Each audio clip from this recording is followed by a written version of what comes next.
ನೀವುಗಳೆಲ್ಲ ಕತೆ ಕೇಳಿರ್ಬೋದು. Isaac Newton ಒಂದು ಮರದ ಕೆಳಗಡೆ ಕುಳಿತಾಗ ಗಿಡದಾಗಿಂದ ಒಂದು ಕಾಯಿ ಭೂಮಿಗೆ ಬಿತ್ತು.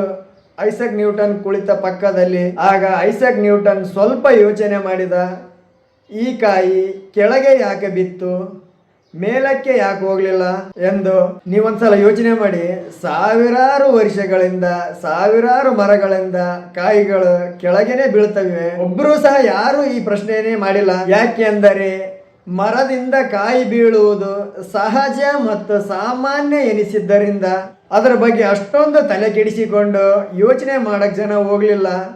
ಆದರೆ ಐಸಕ್ ನ್ಯೂಟನ್ ಮಾತ್ರ ಈ ಕಾಯಿ ಮರದಿಂದ ಭೂಮಿಗೆ ಕೆಳಗೆ ಯಾಕೆ ಬಿತ್ತು ಎಂದು ಪ್ರಶ್ನೆ ಮಾಡಿದ.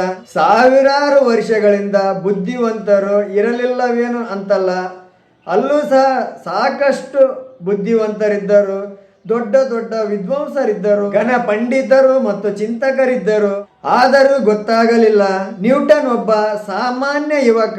ಮರದಿಂದ ಕಾಯಿ ಬಿದ್ದ ಆಕಸ್ಮಿಕವಾದ ಘಟನೆಯನ್ನು ನ್ಯೂಟನ್ ಚಿಂತನೆಯಲ್ಲಿ ತೊಡಗಿದ. ಕಾಯಿ ಕೆಳಗೆನೆ ಏಕೆ ಬೀಳಬೇಕು, ಮೇಲಕ್ಕೆ ಏಕೆ ಹೋಗಬಾರದು?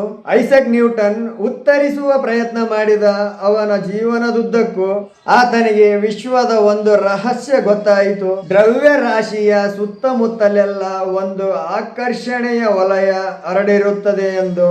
ಸಾಮಾನ್ಯ ಜನಗಳಿಗೆ ಗೊತ್ತಿಲ್ಲದ ರಹಸ್ಯ ನ್ಯೂಟನ್ಗೆ ಹೊಳೆಯಿತು.